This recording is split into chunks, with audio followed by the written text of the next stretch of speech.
Bonjour à tous.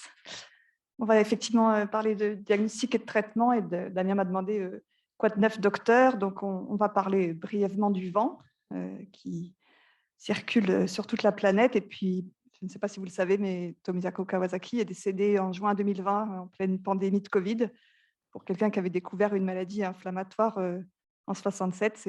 Voilà, il avait 95 ans.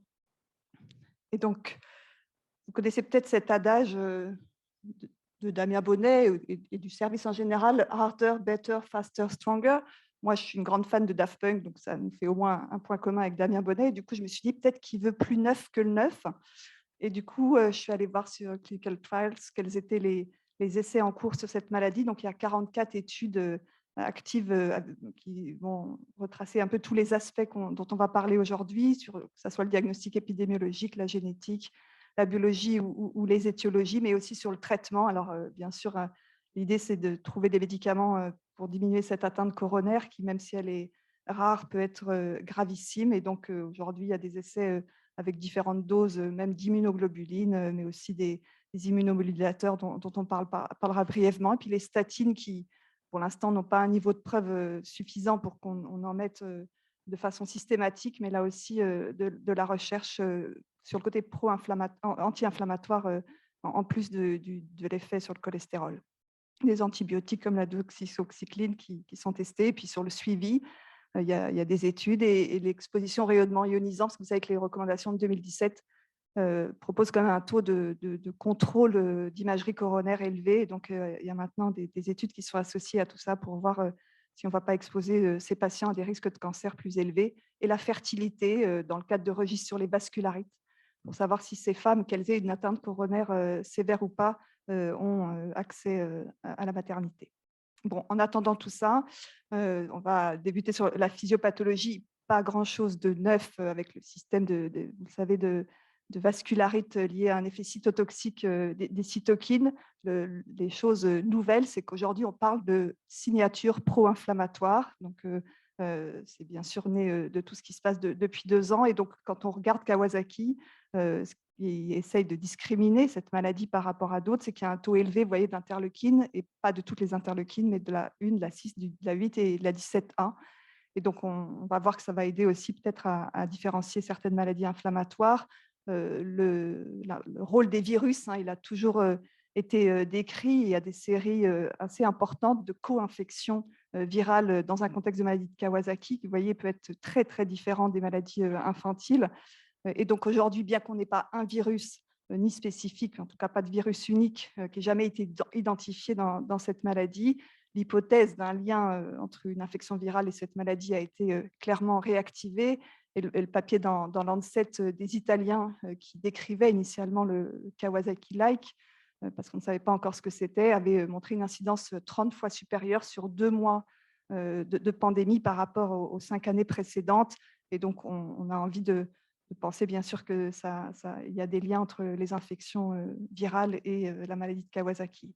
Donc, si on regarde bien juste Kawasaki, mais vous savez, en comparant avec le MISC, il y a clairement des similitudes biologiques et cliniques entre ces deux maladies, et qu'aujourd'hui, je pense qu'on peut dire qu'il est admis que le MISC est une maladie post-infectieuse, secondaire à l'infection par un virus unique et spécifique qu'est le SARS-CoV-2. Et donc, ça étaye l'hypothèse d'une participation virale à la genèse de cette maladie de Kawasaki, avec probablement plutôt plusieurs virus, plutôt qu'un virus unique. Et donc, je vous ai parlé un peu du vent, le vent qui souffle sur cette maladie depuis quelques années. Ça nous aidera peut-être à gérer les événements politiques récents. En tout cas, que ce soit des équipes espagnoles qui regardent les pics épidémiques qui sont survenus au Japon en fonction de la circulation des vents, et c'est fait sur toutes les îles du Japon. On voit que quand il y a des pics épidémiques, eh bien, les vents ne vont pas dans le même sens. Que ce soit les Canadiens qui eux aussi se mettent à regarder le vent. Et si vous voyez cette image-là, eh bien, on voit que le vent tourne différemment lorsqu'il y a beaucoup de Kawasaki que quand il n'y en a pas beaucoup. Et puis là aussi, les Anglais qui regardent la circulation des vents qui viennent du Japon pour essayer d'expliquer les pics épidémiques. Donc, il y a de l'environnement probablement et en plus des virus. Et puis la génétique, vous savez que l'incidence est 30 fois supérieure par rapport en français au Japon. Pour 9 Kawasaki en France, il y en a 270 au Japon. Donc ça bien sûr fait que l'hypothèse d'un terrain génétique était existant. Et donc, ça sort dans toutes les séries, bien sûr, les origines asiatiques. Et donc, il y a des approches de GWAS où on regarde de l'ADN. Et globalement, il y a plusieurs gènes de prédisposition potentielle à la maladie de Kawasaki, mais globalement, ce n'est pas très rentable parce que vous voyez que les ratios sont entre 1,2 et 1,5.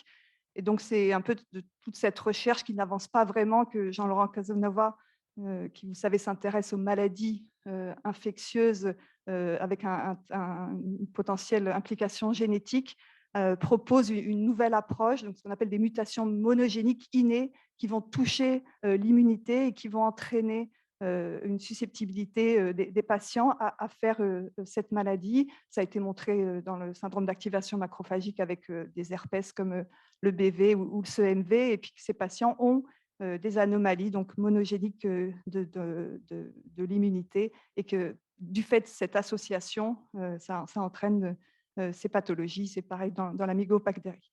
Donc, si on retient en termes de diagnostic étiologique en 2022, je crois qu'on peut dire que la signature pro-inflammatoire de la maladie de Kawasaki est différente de celle du MISC, mais on peut dire qu'il s'agit probablement d'une maladie post-infectieuse, vu l'overlapping qu'on voit entre ces symptômes, que le SARS-CoV-2 peut entraîner un syndrome de Kawasaki-like, et donc pourquoi pas d'autres virus qui pourraient entraîner la fameuse maladie de Kawasaki dite classique, et que le tableau de MISC, qui pourrait être en fait une présentation de la maladie de Kawasaki déclenchée par un seul virus, via les similitudes aussi avec le Kawasaki Shock Syndrome, où effectivement, il y a peut-être des sous-groupes maintenant dans les maladies et donc potentiellement des causes différentes. Donc, tout ça fait que l'hétérogénéité de la maladie de Kawasaki pourrait être expliquée donc par un trigger infectieux qui entraînerait une réponse inflammatoire aberrante chez des individus prédisposés. Et donc, c'est sur ça que travaille l'équipe de Jean-Laurent Casanova, à qui on a donc fourni des ADN de Kawasaki depuis longtemps et qui a aussi maintenant de l'ADN de MISC. Bon, j'espère que tout ça ne va pas être balayé par un coup de vent, mais on va voir d'ici probablement quelques mois, vu la rapidité des publications sur tous ces sujets récemment. Bon, on ne va pas parler de ça, parce que ça, ce n'est pas du neuf, mais bon, c'est quand même toujours bien de se le remettre dans l'œil, parce que on a besoin de regarder ces enfants pour faire du diagnostic. Et aujourd'hui, ce dont on parle, ce sont ces formes rares ou atypiques. Donc, j'ai remis quelques images vous savez peut-être que l'érythème du siège, mais aussi des formes comme du psoriasis peuvent être vues dans le Kawasaki, mais aussi des atteintes des ongles. Et plutôt les formes graves, donc avec des vraies atteintes pulmonaires, de nodules pulmonaires qui peuvent être vus au scanner, des uvéites avec des risques de séquelles visuelles, et puis l'épiglottite, qui est une maladie qu'on a vu disparaître, mais le Kawasaki peut se traduire par des formes comme ça très sévères, ou l'adénoflegmon par le circuit de l'ORL, et puis des réelles atteintes digestives, des entérocolites avec des résections de grêle qui peuvent être possibles, découvertes sur des hémorragies digestives potentiellement concomitantes à des anticoagulations d'anévrisme géant. Et puis des formes réelles de gangrène ou d'atteinte des structures vasculaires qui peut menacer le pronostic initialement fonctionnel, mais potentiellement vital. Et donc, on va parler juste brièvement de ce fameux Kawasaki Disease Shock Syndrome, qui, donc, comme vous l'avez compris, en grande similitude avec le MISC. Et donc, c'est à peu près 2 à 7% des maladies de Kawasaki. Il y a une méta-analyse faite par l'équipe canadienne qui est sortie récemment, qui a retrouvé que 130 patients dans la littérature, donc globalement peu de séries, mais en gros, si on regarde les signes plus spécifiques, vous voyez que c'est des patients qui sont plus âgés et qui ont un sexe ratio à 1. Cette maladie est plus fréquente chez les garçons, mais pas pour le Kawasaki Shock Syndrome. Des CRP plus élevés, de l'albumine basse, des plaquettes basses, donc ce qui est considéré comme critère de gravité du Kawasaki, mais en tout cas qui est, vous voyez, des niveaux très importants pour cette maladie, et puis de la résistance aux immunoglobulines, une hospitalisation plus longue et des anomalies coronaires qui sont le corollaire de cette forme très grave. Je dirais que ce qu'il faut, c'est y penser devant un enfant en état de choc fébrile sans autre cause, parce que ce n'est pas toujours évident de penser à ça, et donc savoir les traiter comme des Kawasaki sévères, et qu'encore une fois, la similitude entre ces deux symptômes, ces deux maladies devrait pouvoir nous éclairer un peu plus sur la physiopathologie de cette forme-là de Kawasaki. Les formes néonatales, Voilà, c'est quelque chose qu'il faut connaître aussi avec, vous voyez, des nouveau-nés de parfois quelques semaines qui ont des maladies de Kawasaki avec la desquamation, des éruptions. Bon, on ne va pas en voir beaucoup en France, que j'ai regardé sur le registre japonais, vous voyez que sur 130 000 malades, il y avait 23 formes néonatales. Donc, j'ai fait un petit calcul, probablement, ça va faire un cas néonatal en France tous les 10 ans. Donc, c'est quand même globalement assez rare, mais peut-être bien de le savoir. Nous, notre plus jeune enfant, il avait 6 semaines. C'est effectivement assez impressionnant de voir une maladie de Kawasaki sur des enfants qui sont encore très jeunes. Qu'en est-il d'un potentiel test diagnostic? Ça, c'est clair que c'est quelque chose qui anime beaucoup. Et donc, comme on est dans les signatures, vous savez, c'est comme au restaurant, le dessert signature et tout, ça fait très nouveau.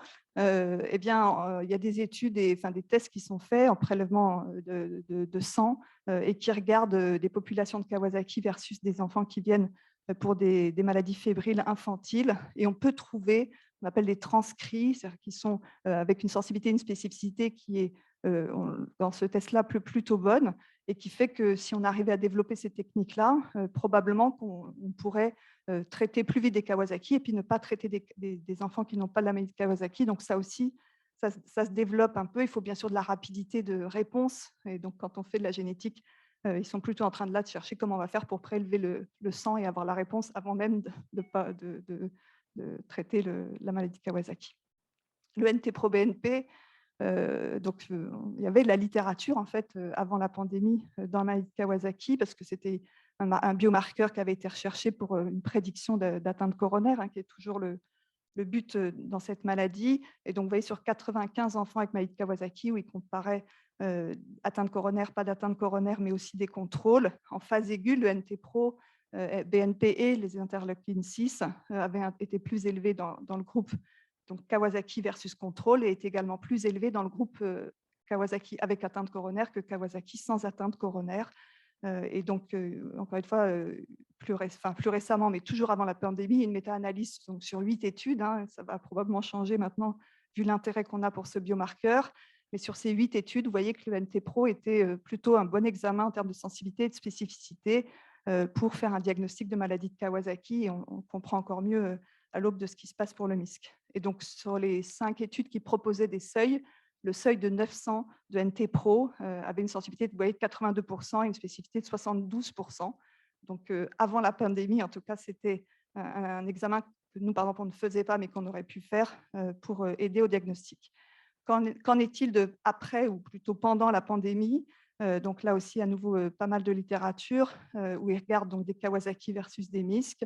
Et vous voyez que le NT-pro est à un peu plus de 900 versus 9000 dans le MISC, avec une différence très significative. Et pour la CRP, on est à 100-150. Pour l'interleukine 6, ce n'était pas significatif. Donc, clairement, une meilleure sensibilité et spécificité pour le MISC.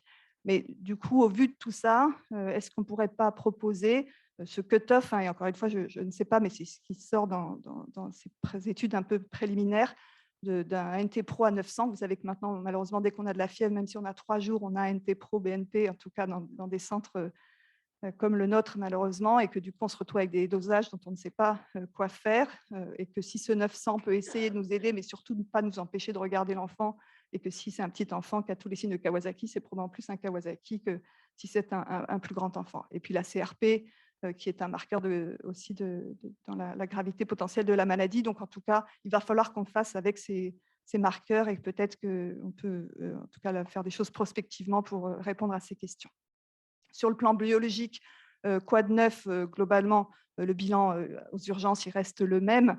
Ce qui est sûr, c'est qu'aujourd'hui, il y a des scores prédictifs de résistance. Et donc, on va parler de ce fameux score que vous connaissez, qui est le score de Kobayashi, dont il y a beaucoup de publications à la suite de ce score de résistance aux immunoglobulines et qui était assez critiqué par nous, les Caucasiens, en disant ben oui, mais de toute façon, c'est fait dans des populations japonaises, donc ça ne nous convient pas.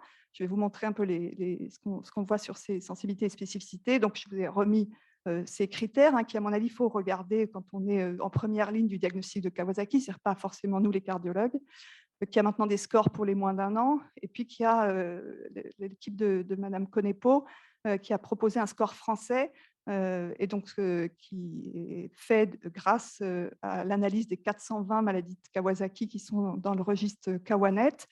Et quand on regarde ce fameux score, qu'on appelle le score de Kawanet, vous voyez que la sensibilité est de 77% et spécificité 60%.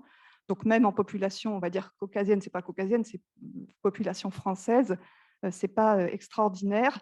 Et quand on regarde Kobayashi, bon, même si la sensibilité elle n'est pas bonne, la spécificité est plutôt bonne. Donc comme quoi ce test a probablement quand même sa place, en tout cas pour aider au diagnostic. Et d'ailleurs, on va voir qu'il a été pris en compte par les recommandations européennes dans la maladie. Donc, comment on prend en charge aujourd'hui une maladie de Kawasaki? Donc, si c'est tout classique, les critères que vous connaissez, vous faites le diagnostic, vous traitez, ça reste immunoglobuline 2 grammes kilo toutes les 2 heures, et l'aspirine, ça a un peu changé, c'est 30 à 50 mg kilo, et très rapidement de l'antiagrégant plaquettaire. Le focus aujourd'hui, il est fait sur les petits-enfants et les formes incomplètes. C'est-à-dire que quand on a une forme incomplète, c'est-à-dire qu'on n'a pas tous les symptômes, les critères majeurs, il faut aller chercher tous les critères supplémentaires. Mais vous voyez aussi que quand on est un nourrisson et qu'on a la fièvre depuis plus de 7 jours, sans cause, on doit être suspect de maladie de Kawasaki. Et dans ce cas-là, on va faire le bilan sanguin avec, si la CRP et la VS sont bas, plutôt penser à un autre diagnostic. Mais vous voyez que quand la CRP est à plus ou moins 30 ou la VS à plus ou moins 40, vous devez faire le screening pour savoir si vous êtes dans la maladie de Kawasaki incomplète, donc avec des critères biologiques, et cette fameuse échographie cardiaque, donc, qui va être faite avant le traitement. Dans l'autre cas, on ne fait pas une écho si on est sûr d'un Kawasaki. Et donc, si ces échographies, et donc il y a des critères pour dire qu'elles sont anormales, eh bien, on est dans la maladie de Kawasaki incomplète et il faut traiter par immunoglobuline et aspirine. Donc ça, c'est les recos de 2017. Qu'est-ce qui a changé récemment? C'est les fameux critères de gravité. Est-ce que mon patient a un critère de gravité qui est le fait qu'il a moins d'1 an, qu'il est en état de choc, qu'il a un score de Kobayashi supérieur ou égal à 5. Donc, encore une fois, ça a été gardé même dans les populations non japonaises. S'il a des stigmates d'activation macrophagique ou s'il a une atteinte anévrismale des coronaires. Eh bien, dans ce cas, il va falloir faire des immunoglobulines, mais vous devez associer au même moment que les immunoglobulines les corticoïdes qui vont être donnés par voie intraveineuse, associés cette fois-ci non pas de l'aspirine anti-inflammatoire, mais de l'aspirine anti-agrégante plaquettaire. Et donc ça, c'est la grande nouveauté. Vous savez que c'est le traitement qu'on réserve aux Kawasaki réfractaires, c'est-à-dire qu'ils ont une immunoglobuline, ils restent fébriles 36 heures après, on leur ajoute des corticoïdes. Ce dont je viens de vous parler, il faut leur donner avant, en même temps que les immunoglobulines. Donc le cardiopédiatre, il joue un rôle dans les formes incomplètes, parce qu'il va aider au diagnostic si l'écho est positive, mais il joue aussi probablement maintenant un rôle chez ces enfants qui ont des facteurs de gravité où l'échographie ne sera pas faite avant le bolus de corticoïdes, mais sera faite quand même plus rapidement parce qu'on sait que ces enfants-là sont exposés à des atteintes coronaires. Il faudra bien sûr appeler les centres experts dès que vous serez dans ce cas-là, parce que globalement, la discussion sur les traitements immunomodulateurs va être partagée avec, pour nous en tout cas, des rhumatologues. L'échographie reste bien sûr l'examen de référence pour voir des dilatations, des anévrismes. Et vous voyez sur la dernière image un anévrisme géant de la coronaire droite qui longe toute la tricuspide.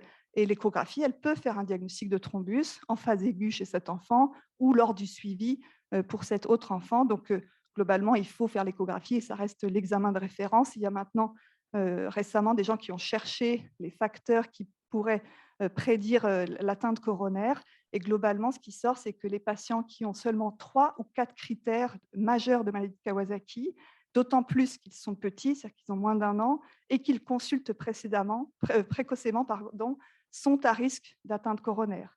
Donc, encore une fois, le tableau typique, on n'en parle pas, c'est facile de faire le diagnostic, mais vous voyez que les petits et ceux qui n'ont pas beaucoup de symptômes et qui malheureusement fait que l'on ne pense pas à ce diagnostic sont à risque, qui est logique parce que malheureusement, ils ne sont pas traités. Et donc, je pense qu'il faut aujourd'hui bien garder à l'esprit qu'il y a des enfants plus à risque et que nous, on peut aider au diagnostic et en tout cas à la prise en charge. Quand est-ce qu'on va faire l'échographie? Au diagnostic, je vous l'ai dit, mais dans les formes classiques, après avoir été traité. Et par contre, si on est dans un incomplet ou facteur de risque, on le fera plus tôt. Et puis après, le rythme, il est donc beaucoup moindre pour ceux qui n'ont pas d'atteinte à la première échographie. Il y aura en tout 3 échographies, alors que ceux qui vont avoir un Z-score à plus de 5, il faudra les suivre activement. Vous voyez, c'est 2 échos par semaine jusqu'à ce que les atteintes coronaires se stabilisent. Et pour les anévrismes géants, la fameuse période à risque, c'est les 45 premiers jours avec des échographies régulières et puis après des échographies mensuelles.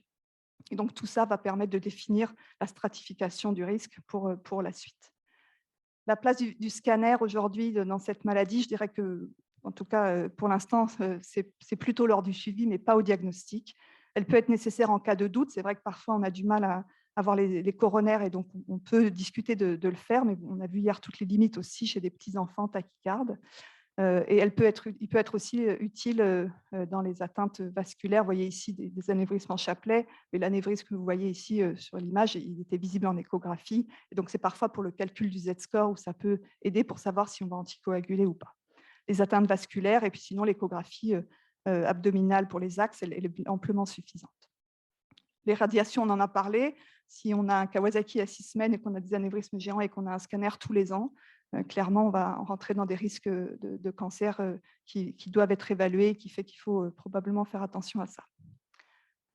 La place du cathé dans le diagnostic. Vous voyez que cet enfant qui a des anévrismes typiques de la droite, mais aussi de l'atteinte gauche, il a fait un infarctus du myocarde et on l'a cathétérisé pour savoir s'il y avait quelque chose à faire et on n'a rien pu faire parce que ça faisait 2 jours qu'il était rentré chez lui. Donc la place du cathé, c'est plutôt dans le suivi. Vous voyez que sur le deuxième panneau, un anévrisme de l'IVA géant, mais qui a des coronaires dites normales à 1 an. C'est-à-dire que oui, la cicatrisation peut se faire et qu'on ait l'impression en tout cas que la lumière est normale, même si on sait que la paroi est lésée, ou bien cet enfant, je vous ai montré l'échographie, avec un thrombus en phase aiguë et qui a une sténose serrée de l'IVA à 1 an du diagnostic. Et donc, le cathé a sa place et on l'a évoqué, Guity l'a évoqué hier, sur une série donc, de 44 cathés de maladie de Kawasaki, on s'aperçoit que le risque de complications artérielles Kawasaki versus toute une équipe de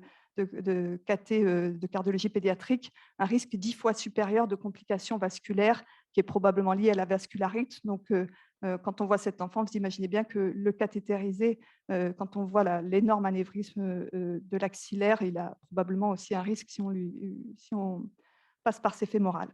Donc, on va dire que les indications doivent rester rares, en phase aiguë et prudentes, et par des équipes qui ont derrière le backup s'il y a un problème, et par contre une vraie place dans le suivi à long terme.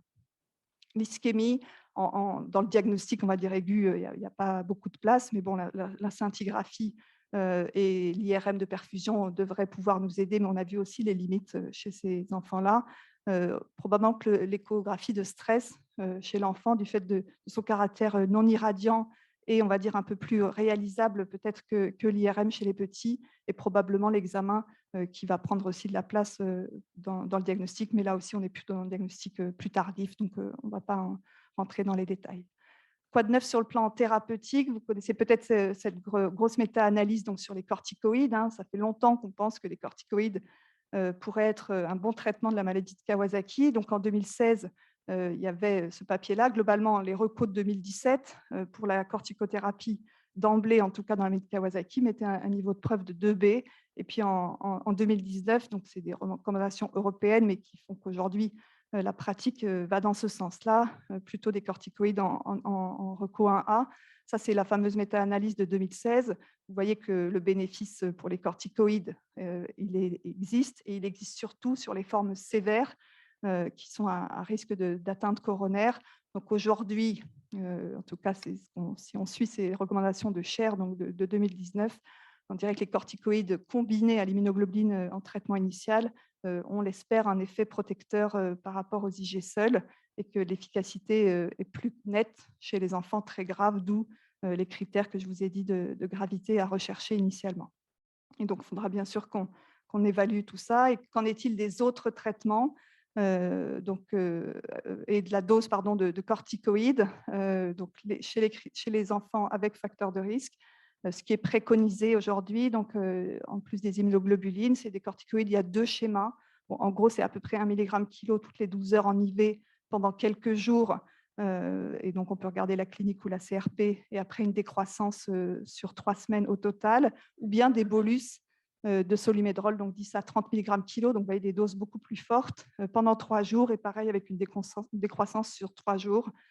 Et là encore, pas d'aspirine anti-inflammatoire quand vous mettez des corticoïdes, mais que de l'antiagrégant, avec bien sûr des protecteurs gastriques, d'autant plus que s'ils ont des atteintes coronaires, ils vont être anticoagulés. Et donc, c'est le même traitement qu'on fait aux résistants. Donc, résistant, c'est fièvre 36 heures après l'arrêt de la perfusion. Les autres traitements immunomodulateurs, donc clairement, nous, on ne prescrit pas ça. Même les corticoïdes IV, c'est en général pas nous, les cardiopédiatres qui prescrivons. Et c'est pour ça qu'il y avait l'appel des centres experts et les spécialistes nous demandent vraiment de passer par eux. Et donc, en gros, il y a des études en cours et des études qui sont déjà sorties sur les anti-TNF, les anti-IL1.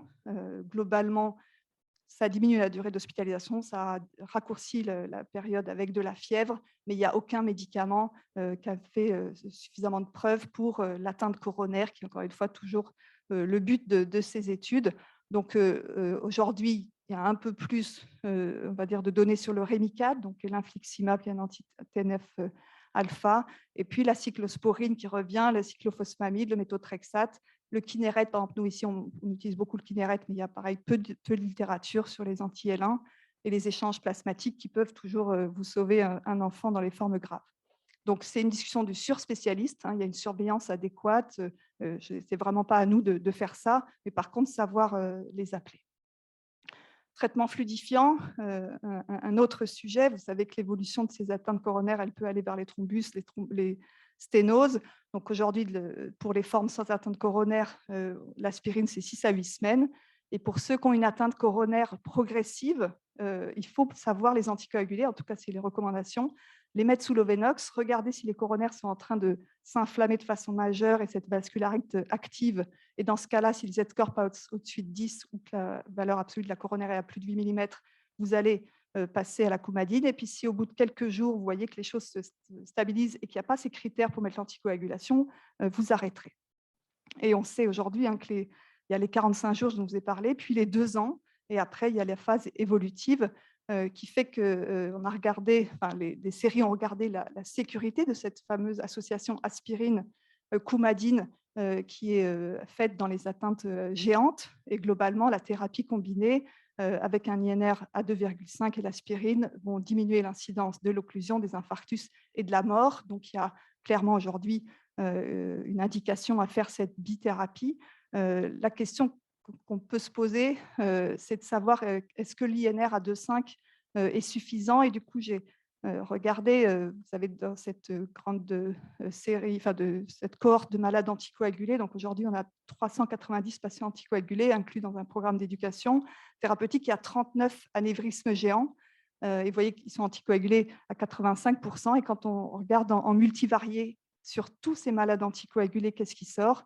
Eh bien, la maladie de Kawasaki, vous voyez, un risque très élevé de thrombose, et ce, d'autant plus si l'enfant a une TTR inférieure à 80%, ce qui est déjà un TTR élevé, et ça, quel que soit l'âge.